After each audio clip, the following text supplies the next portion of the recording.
আমাদের foreign exchange reserve কম আছে, তো আমাদের এটা মজুদ থাকে, এটা মাত্র 35 থেকে 40 দিনের আছে। তার মানে যদি আপনার এটা দীর্ঘায়িত হয় তাহলে কিন্তু আপনার তেলের এখানে এখানে হচ্ছে আমাদের জ্বালানি সংকট দেখা দিতে পারে। মধ্যপ্রাচ্য থেকে তেল এবং গ্যাস ওটাকে আস্তে আস্তে ডাইভার্সিফাই করতে হবে, এবং জ্বালানি যেগুলো আছে ওখান থেকে রিনিউয়েবল এনার্জিতে যেতে হবে। তাতে আমাদের এনার্জি মিক্সে ডাইভার্সিফাই করলে আমাদের এই ঝুঁকিটা এখানে কমবে ভবিষ্যৎ। এখানে তেলের দাম বেড়ে যাওয়ার একটা আশঙ্কা, প্রবল আশঙ্কা দেখা দিচ্ছে।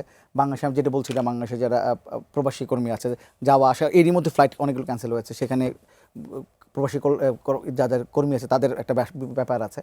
সব কিছু মিলে বাংলাদেশের এখন যে অর্থনৈতিক ব্যবস্থা, মোশাররফ ভাই যেটি বলছিলেন, এখন যে অর্থনৈতিক অবস্থা, সব কিছু মিলে এই যুদ্ধটা বাংলাদেশের জন্য আসলে কতটা ভয়ঙ্করভাবে প্রভাব ফেলতে? আমার মনে হয় যে এই যুদ্ধ যদি আরও দীর্ঘায়িত হয়, এটা যদি যুদ্ধটা প্রলংড হয়, তাহলে আমাদের দেশের অর্থনীতি আসলেই খুব খারাপ সময় অপেক্ষা করছে। কারণ একই অর্থনৈতিক মন্দা অবস্থা, শেখ হাসিনা সরকার আমলে শেষের 3 থেকে 4 বছর যদি অর্থনৈতিক দুরবস্থা, লুটপাট, এবং ডক্টর ইউনূসের অন্তর্বর্তীকালীন সরকারের আমলে যে এটা আইন শৃঙ্খলার যে অবনতি, এবং যে একটা হচ্ছে আপনার যে ব্যবসায়ী সম্প্রদায়ের সাথে পুরোপুরি যে ডিসকানেক্ট, এগুলোর কিন্তু এফেক্টটা কিন্তু এখন বর্তমান সরকার কিন্তু এখানে হচ্ছে ইনহেরিট করেছে।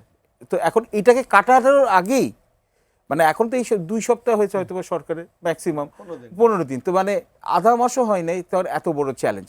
কিন্তু দেখুন আমি চ্যালেঞ্জগুলো কি একে একে বলি। তথ্য ভাই তো অনেক কিছু বলেছেন, আমি কিছু বলি। এই হরমুজ প্রণালী দিয়ে আমাদের 90% জ্বালানি, তেল, গ্যাস, এলএনজি, এলপিজি যাই বলেন, সবগুলো কিন্তু ওখান থেকে আসে। আমাদের 55% হচ্ছে এলএনজি আসে শুধু দুটো দেশ থেকে, কাতার এবং ওমান থেকে, ওটাও আসে হচ্ছে হরমুজ প্রণালী দিয়ে। আমার 100% এলপিজি আসে হচ্ছে আপনার এই ইউএই থেকে এবং সৌদি আরবিয়া থেকে, ওটাও সে হরমুজ প্রণালী দিয়ে। 20% ক্রুড অয়েল যেটা আছে, রিফাইন্ড ক্রুড অয়েল এবং রিফাইন্ড এখানে প্রোডাক্টস, ওটাও আসে সেই হরমুজ প্রণালী দিয়ে। আচ্ছা, এতে আমাদের বলে তাদের সমস্যাটা কি? এখন কিন্তু আপনার যে ব্রেন্ট ক্রুড আছে, যেটা আন্তর্জাতিক এখানে তেলের এখানে হচ্ছে যে বেঞ্চমার্ক, সেটা এখন কি হচ্ছে $72, এবং এটা সোমবারে হচ্ছে মার্কেট খুলবে, কারণ ওদের তো সোমবারে মার্কেট খুলে। তো আশঙ্কা করা হচ্ছে যে এটা এক ধাক্কায়, যেহেতু হরমুজ প্রণালী বন্ধ হয়ে গেছে, তার জন্য $10 বাড়তে পারে। এখন বলে তাতে কি হতে পারে, এটা যদি এক সপ্তাহ বাড়ে তো $10 মতো বাড়তে পারে। আমাদের এখানে অর্থনীতিবিদরা আমরা এখানে এস্টিমেট করে দেখেছি যে আপনার যদি আন্তর্জাতিক বাজারে এক ব্যারেল তেল, ব্যারেল হচ্ছে যে মেজারমেন্ট, যদি $5 বাড়ে, তাহলে আমাদের তেলের আমদানি খরচ বাড়ে হচ্ছে ন্যূনতম $400 থেকে $500 মিলিয়ন। এতে যা ভাই বলেন, আমাদের ফরেন এক্সচেঞ্জ রিজার্ভ কমে যাবে, আমাদের মূল্যস্ফীতি বাড়বে, এবং হচ্ছে আমাদের টাকার অবমূল্যায়ন হবে, এবং অর্থনীতিতে আরও চাপ হবে। এর সাথে সাথে যেটা হচ্ছে যে আমাদের আরও সমস্যা হচ্ছে যে আমাদের এখানে যে কার্গো যেগুলো আছে, রেডিমেড গার্মেন্টসের যেখানে যেখানে কাঁচামাল আমদানিগুলো করি, বা এখান থেকে আমরা যেখান থেকে তেলে যেটা করি, এটা রিরাউটিং করতে হবে হরমুজ থেকে। তার জন্য আমাদের এখানে ফ্রেট কস্ট 30 থেকে 40% বেড়ে যাবে। আবার আপনি দেখেন যে আমাদের যে স্ট্র্যাটেজিক পেট্রোলিয়াম রিজার্ভ, কেন যেহেতু আমাদের ফরেন এক্সচেঞ্জ রিজার্ভ কম আছে, তো আমাদের এটা মজুদ থাকে, এটা মাত্র 35 থেকে 40 দিনের আছে।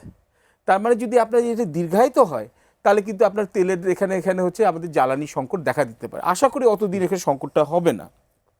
এবং তার সাথে সাথে আমাদের প্রায় আপনি বৈধ এবং অবৈধ 1 কোটির উপর, বা আমরা ন্যূনতম ধরলাম 1 কোটি হচ্ছে আমাদের প্রবাসী বাংলাদেশি আছে, যারা আমাদেরকে কতটুকু টাকা পাঠায়, 7% আমাদের যে রেমিটেন্স, বার্ষিক রেমিটেন্সের 15 বিলিয়নের অধিক টাকা মধ্যপ্রাচ্য থেকে আসে। এই যে এখন কুয়েত, এই যে আপনার হচ্ছে সংযুক্ত আরব এমিরেত, আপনার যে ওমান, কাতার, আপনার কুয়েত, এইসব দেশে যেখানে হচ্ছে যে এইভাবে যে আক্রমণ করা হচ্ছে, এতে যে ঝামেলাটা হয়েছে যে এখানে ব্যবসায়ীদের যে কনফিডেন্স বা আন্তর্জাতিক মহলের যে কনফিডেন্স, ইনভেস্টর কনফিডেন্স কমে যাবে। এবং এখান থেকে ভাই যেটা বললেন, এখানে অনেক অংশে কিন্তু আমাদের এখানে প্রবাসী এখানে যারা বাংলাদেশে এসে ফেরত আসতে পারবে। এবং আমাদের যে আরেকটি যে চ্যালেঞ্জ আছে, এই যুদ্ধে আমাদের প্রবাসী বাংলাদেশের নিরাপত্তা, জানমালের নিরাপত্তা, এটাও ইনশিওর করবো কিভাবে? তো আমাদের সরকারে এখন এখানে করতে হবে কি, আমাদের দূতাবাস যেগুলো আছে তাদের সাথে কথা বলতে হবে।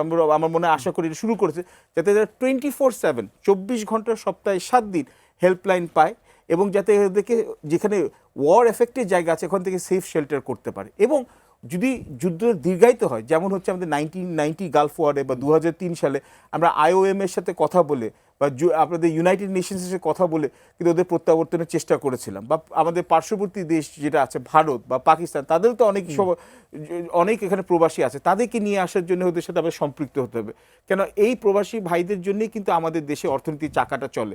তো আমাদের সামনে চ্যালেঞ্জগুলো অনেকগুলো আছে, কিন্তু এই অর্থনৈতিক এই যে ঝামেলাটা আছে, এটা থেকে কিন্তু আমাদের নতুন সরকারের একটা লেসন নিতে হবে যে আমাদের একটা ন্যাশনাল সিকিউরিটি এখানে প্ল্যান করতে হবে।